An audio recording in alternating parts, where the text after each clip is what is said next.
నిద్ర సరిగా రావటం లేదా? India first liposomal Avengers gummies వాడండి. నిద్ర సమస్య దూరం చేసుకోండి.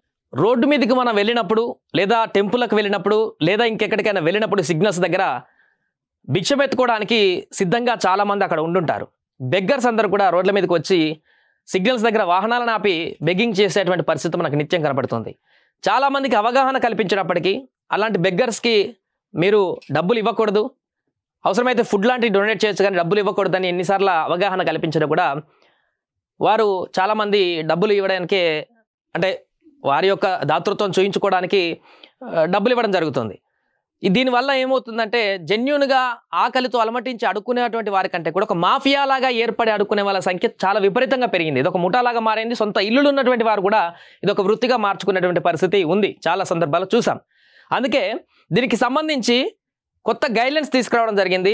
ఎవరికన్నా రోడ్డు మీద కనపడ్డటువంటి బెగ్గర్స్కి డబ్బులు కనుక ఇచ్చినట్లయితే, అంటే మనం భిక్షం కనుక వేసినట్లయితే వెంటనే అరెస్టు చేసేటువంటి ఒక కీలకమైనటువంటి నిర్ణయాన్ని ఒక రాష్ట్ర ప్రభుత్వం తీసుకుంది. దానికి సంబంధించి పూర్తి స్థాయి ఇనిషియేటివ్ కూడా తీసుకుంటుంది. తాజాగా మొన్నటి వరకు ఈ వార్తను చూసాం, భిక్షమెత్తే ఇక నుంచి జైలుకి వెళ్ళే పరిణామం ఉంటుంది, కేసు ఫైల్ అవుతుందనే విషయం చూసాం. బట్ ఫస్ట్ కేసు నమోదైంది.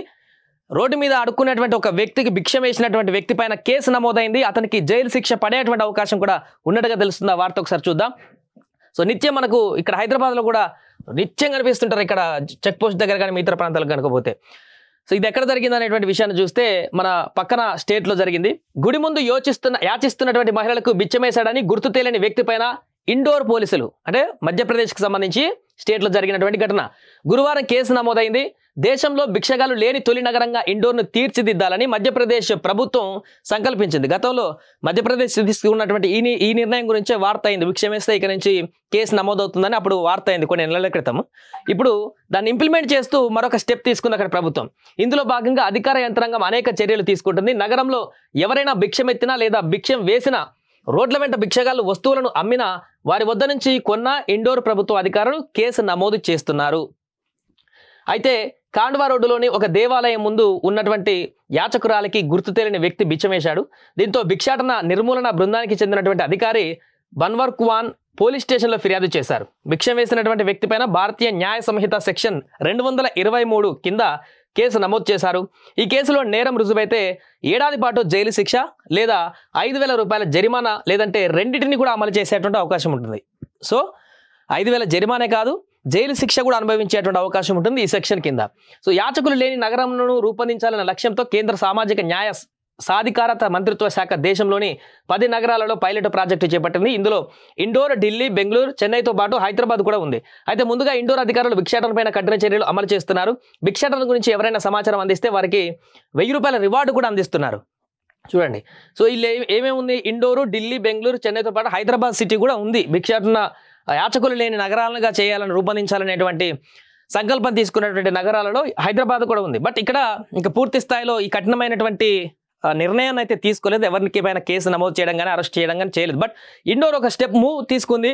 ఖచ్చితంగా అక్కడ ఎవరైనా భిక్షాటన చేస్తే ఖచ్చితంగా మీరు ఇబ్బందుల పాలవుతారనేటువంటి విషయాన్ని తెలియజేసేటువంటి విధంగా, ప్రజలకు అవగాహన కల్పించేటువంటి విధంగా, అంతేకాకుండా చట్టం కఠినంగా వ్యవహరిస్తుందనేటువంటి విధాన్ని తెలియజేసేటువంటి విధంగా అక్కడ తీసుకున్నటువంటి నిర్ణయం పైన ఇప్పుడు చాలా కామెంట్స్ కూడా వస్తున్నాయి. ప్రభుత్వం మంచి నిర్ణయం తీసుకుంది. చాలామంది అంటే వారి యొక్క మంచి మనస్తత్వం కూడా ఉండొచ్చు. చాలామందికి భిక్షాటన పాపం వాళ్ళు అడుక్కునే వరకు వారికి ఏం లేదు కదా, మనం ఉన్న 10 రూపాయలు వేయొచ్చు కదా అని చెప్పేసి అనుకోవచ్చు. బట్ ఒకటి ఆలోచించాల్సిన విషయం ఏంటంటే అక్కడ చాలా అవకతవకలు జరుగుతున్నాయి. నిజంగా ఏమీ లేనటువంటి వ్యక్తుల కంటే కూడా ఒక మాఫియాలాగా ఏర్పడి సిటీని మొత్తం కలుషితం చేసేటువంటి ఒక ముఠాగా మారినటువంటి వ్యక్తుల వ్యవస్థ నడుస్తుంది అక్కడ అనేటువంటి విషయం వెలుగులోకి వచ్చాయి. కాబట్టి అండ్ ఇలా అడుక్కునేటువంటి వ్యక్తులందరూ కూడా షెల్టర్లు ఇస్తూ వారికి 3 పూటల అన్నం పెడుతూ వారికి ఎలాంటి ఇబ్బంది లేకుండా షెల్టర్స్ ఇస్తున్నా కూడా వారు దానికి ప్రిఫరెన్స్ చూపించకుండా ఈ అడుక్కోవడానికి ఎక్కువ ప్రిఫరెన్స్ ఇస్తున్నారంటే దాంట్లో ఉన్నటువంటి ఉద్దేశం ఏంటనేది కూడా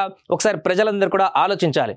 నిజంగానే వారు తినడానికి తిండి లేదని అనుకుంటే చాలా స్వచ్ఛంద సంస్థలు ఉన్నాయి, ప్రభుత్వాలు కూడా షెల్టర్స్ ఇస్తున్నాయి. ఆ షెల్టర్లకు వెళ్ళి వారికి వెనక ముందు ఎవరు లేరు, తినడానికి తిండి లేదు, ఉండడానికి నీడ లేదన్నప్పుడు అవన్నీ ఇస్తున్నప్పుడు హ్యాపీగా వాళ్ళు అక్కడే ఉండి తమ యొక్క మిగతా జీవితాన్ని కొనసాగించేటువంటి అవకాశం ఉంటుంది. బట్ అలా కాదు, ఫ్యామిలీస్ ఉంటున్నాయి, వాళ్ళకి సొంత ఇల్లు ఉంటుంది. అండ్ ఆ ఫ్యామిలీలో ఉన్నటువంటి వ్యక్తులు కొన్ని ఉద్యోగాల్లో కూడా ఉంటున్నటువంటి వ్యక్తులు ఉన్నారు. బట్ వీళ్ళు మాత్రం రోడ్ల మీదకి వచ్చి ఈ యొక్క వృత్తిని, ఈ యొక్క భిక్షాటన ఒక వృత్తిగా మార్చుకొని ఇదొక ముఠాలాగా, ఒక కొత్త వ్యవస్థలాగా తీసుకొచ్చేటువంటి ప్రయత్నం కొంతమంది చేస్తున్నారు. అందుకే దాన్ని నిర్మూలించడం కోసమే ఈ యొక్క కఠినమైనటువంటి నిర్ణయం తీసుకుంది ప్రభుత్వం. అండ్ అలా అని చెప్పేసి భిక్షాటన చేసే వాళ్ళందరిపైన ఉక్కుపాదం మోపుతుంది అనేటువంటి విషయం కూడా ఏం కాదు. వారికి సంబంధించిన వివరాలు అందిస్తే, వారికి ఇక్కడ ఇలా ఉన్నారు, వారికి ఏమైనా హెల్ప్ చేయండి అని ప్రభుత్వానికి కానీ స్వచ్ఛంద సంస్థలకు కానీ మనం ఇనిషియేట్ తీసుకుంటే, రోడ్డు మీదకి వెళ్ళినప్పుడు మనం వాళ్ళకు భిక్షాటన చేయడానికి ఒక భిక్షగాడు కనపడ్డాడంటే, భిక్షాటన చేయాలని మీకుంటే దాని బదులు ఇతనికి ఏమన్నా షెల్టర్ ఇప్పిద్దాము, అతనికి ఏమన్నా ప్రభుత్వం నుంచి సహాయం చేపిద్దాము, లేదా స్వచ్ఛంద సంస్థలకు అటాచ్ చేద్దాం అనేటువంటి ఇనిషియేట్ మీరు తీసుకుంటే అది మీరు ఇచ్చేటువంటి 10, 20, 100 రూపాయల కంటే చాలా ఎక్కువ సహాయం కిందికి వస్తుంది.